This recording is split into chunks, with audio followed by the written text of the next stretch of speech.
Assalamualaikum warahmatullahi wabarakatuh. Kami dari kelompok 1 ingin membahas tentang manajemen resiko investasi. Sebelumnya izinkan kami memperkenalkan diri dengan saya sendiri, Melanie Febrianti Dewi. Dengan saya Friska Maria. Saya Yogi. Saya Widya Nurjana. Saya Fitra Khalifah.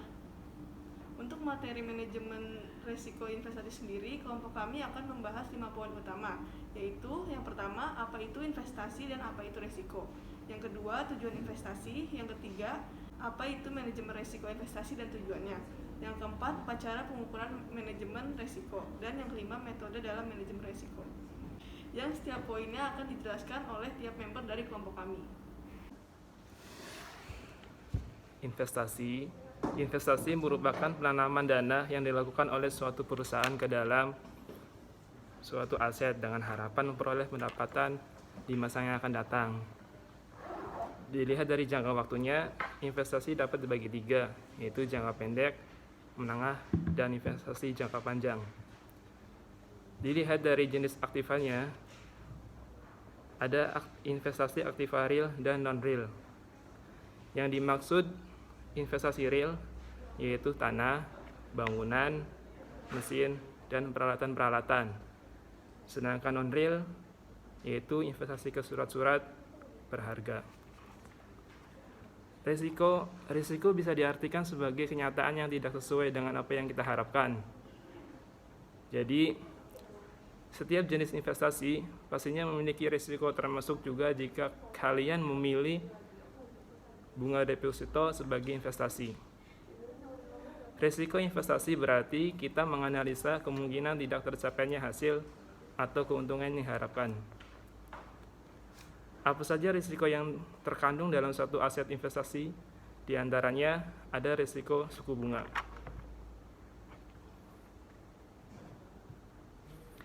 Risiko suku bunga yaitu risiko yang timbul karena nilai relatif aktiva berbunga, seperti pinjaman atau obligasi, akan memburuk karena peningkatan suku bunga. Risiko ini bisa diartikan sebagai risiko yang diakibatkan adanya perubahan suku bunga yang ada di pasaran sehingga akan mempengaruhi pendapatan investasi. Terus yang kedua ada risiko pasar. Risiko pasar ini adalah risiko fluktuasi atau naik turunnya nilai aktiva bersih yang disebabkan oleh perusahaan sentimen pasar keuangan seperti saham dan obligasi, yang sering disebut juga dengan risiko sistematik. Artinya risiko ini tidak bisa dihindari dan pasti akan selalu dialami oleh investor. Yang ketiga ada risiko inflasi. Risiko inflasi juga disebut daya beli, adalah peluang bahwa arus kas dari investasi tidak akan bernilai sebanyak di masa datang karena perusahaan daya beli karena inflasi. Yang ketiga ada risiko likuiditas. Risiko yang muncul akibat kesulitan menyediakan uang tunai dalam jangka waktu tertentu. Misalnya, jika suatu pihak tidak dapat membayar kewajibannya yang jatuh tempo secara tunai, meskipun pihak tersebut memiliki aset yang cukup bernilai untuk melunasi kewajibannya, tetapi ketika aset tersebut tidak bisa dikonversikan segera menjadi uang tunai, maka aset tersebut dikatakan tidak liquid. Terus ada risiko falas atau nilai tukar mata uang.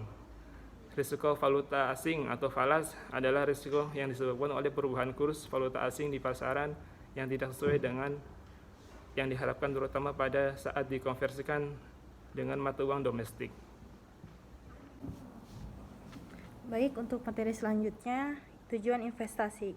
Tujuan investasi bukan untuk menjadikan seorang investor cepat kaya. Bagaimanapun, investasi harus dijalani dengan sabar, komitmen yang kuat, serta tetap tenang ketika pasar berfluktuasi. Ada banyak investasi jangka panjang dan jangka pendek. Salah satunya yaitu investasi jangka pendek. Jika didefinisikan, investasi jangka pendek adalah investasi yang biasanya kurang dari 3 tahun yang kemudian dapat Anda konversikan dengan uang atau dijual. Investasi jangka panjang. Investasi jangka panjang adalah investasi yang membutuhkan waktu lebih dari 3 tahun. Tujuan investasi. Dari penjelasan sebelumnya, ada banyak tujuan investasi yang melatar belakangi investor melakukan investasi. Mendapatkan penghasilan tetap. Tujuan investasi untuk mendapatkan penghasilan tetap biasanya ditetapkan oleh mereka yang menanam modal pada sebuah perusahaan. Contohnya adalah berinvestasi pada sebuah perusahaan pengolahan makanan cepat saji. Pengembangan usaha, selain mendapatkan penghasilan tetap dan keuntungan, investasi juga dapat mengembangkan usaha yang sedang Anda jalani. Laba investasi yang didapatkan dapat menjadi suntikan modal untuk bisnis Anda. Jaminan dalam bisnis. Jika Anda menanam modal pada supplier bahan baku usaha yang sedang Anda jalani, maka kemungkinan besar perusahaan tidak akan mengalami kekurangan pasokan bahan baku. Selain itu, harga produk Anda akan dapat bersaing di pasaran karena mendapatkan bahan baku yang lebih murah dan berkualitas baik. Baik, saya akan melanjutkan presentasi dengan materi yang selanjutnya, yaitu apa pengertian investasi resiko dan tujuannya. Manajemen resiko investasi adalah usaha-usaha yang dilakukan untuk meminimalisir kemungkinan timbulnya resiko yang menyebabkan kerugian. Kita tentunya tidak mau rugi dalam berinvestasi.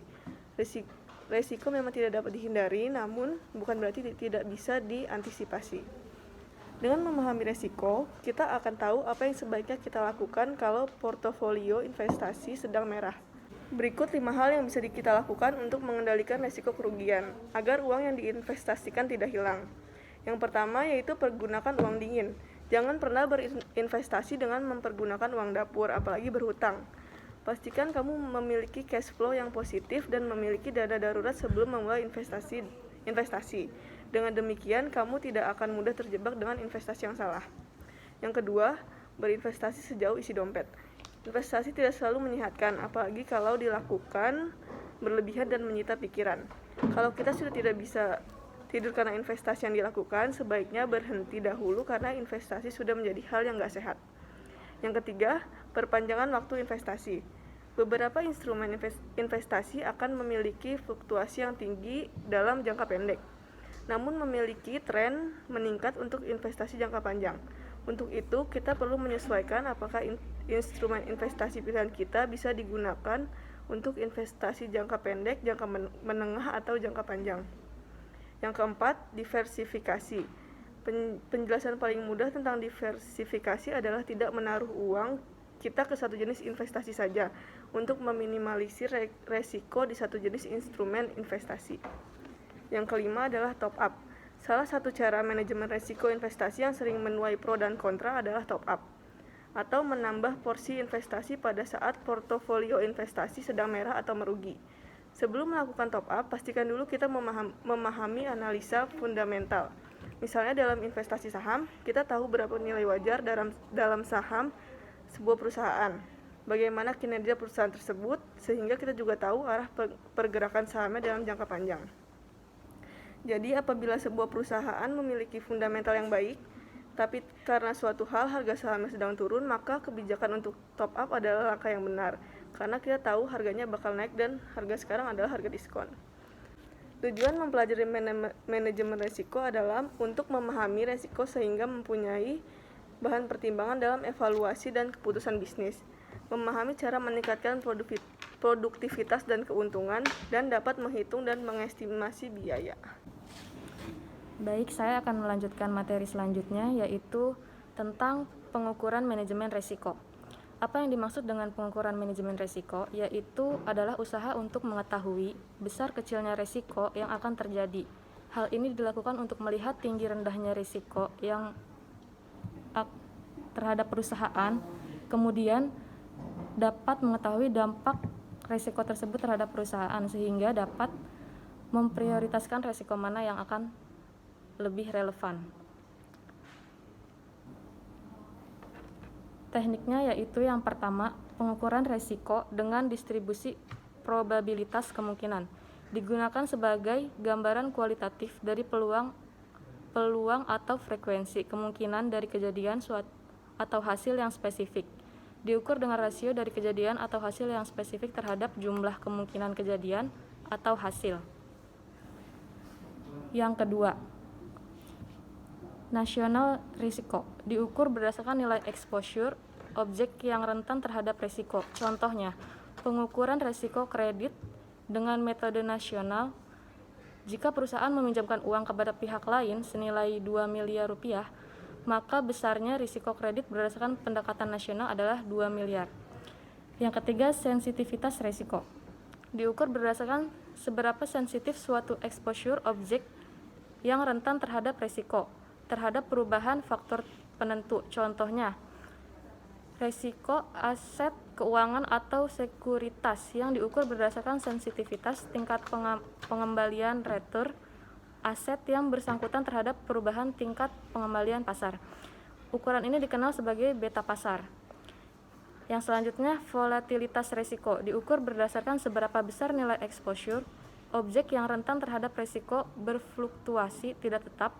Ukuran yang umum adalah standar deviasi penyimpangan. Semakin besar standar deviasi suatu exposure, maka semakin berfluktuasi tidak tetap nilai exposure tersebut, yang berarti semakin beresiko atau exposure atas aset tersebut. Nah, di sini kita bakalan bahas apa aja itu metode-metode dalam manajemen risiko investasi. Metode itu ada terbagi dua, pengendalian risiko dan pendanaan risiko. Sedangkan pengendalian risiko itu juga terbagi atas 5 metode. Salah satunya risk avoidance. Sesuai dengan namanya, risk avoidance merupakan tindakan preventif yang artinya tidak melakukan hal yang menyebabkan sebuah risiko yang terjadi. Metode ini berupaya untuk meminimalisasikan risiko yang dapat menimbulkan ancaman dengan cara menghindar mitigasi melalui kebijakan atau prosedur. Contohnya, sebuah perusahaan memutuskan untuk tidak lagi memproduksi beberapa produk yang biaya produksinya over atau mahal.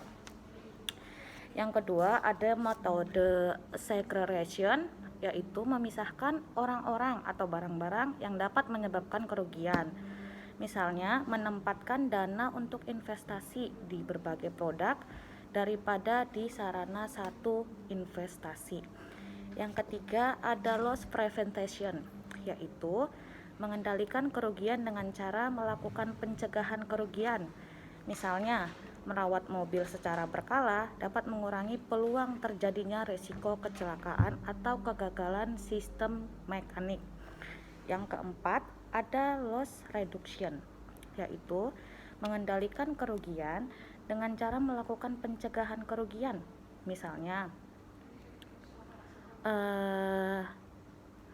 memasang stop loss untuk mengurangi kerugian saat investasi saham.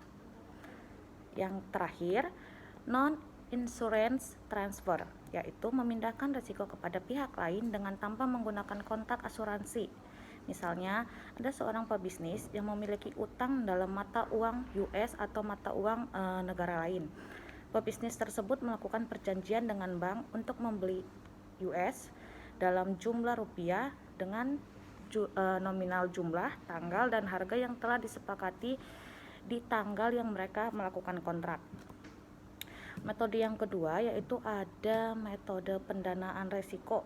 Metode ini juga terbagi atas dua, yaitu satu risk transfer dan risk retention. Yang pertama risk transfer, yaitu metode ini sebenarnya hampir mirip dengan metode yang non-insurance transfer, tetapi metode ini mengharuskan perusahaan menggunakan kontak asuransi, misalnya dengan konsep asuransi jiwa, asuransi kesehatan, maupun asuransi lainnya. Yang terakhir ada metode risk retention, yaitu membiayai atau membayar kerugian seseorang, disebut juga dengan self insurance, yaitu misalnya perusahaan rela mengembalikan uang yang dibayarkan pelanggan bila produk yang diterima konsumen rusak ataupun cacat. Nah, terakhir sebelum teman-teman atau kita melakukan investasi, ada 4 langkah yang harus kita perhatikan dalam melakukan investasi tersebut, yaitu mengenal risiko apa saja yang terkandung saat kita melakukan investasi. Yang kedua, mencari tahu alternatif apa saja yang dapat diambil untuk mengendalikan risiko-risiko tersebut. Yang ketiga, menyusun rencana pengendalian risiko. Yang keempat, untuk yang terakhir, menerapkan rencana kontrol risiko tersebut selama kita berinvestasi dalam aset-aset pilihan kita. Demikian poin materi yang bisa kami sampaikan. Kurang lebihnya mohon maaf. Wassalamualaikum warahmatullahi wabarakatuh.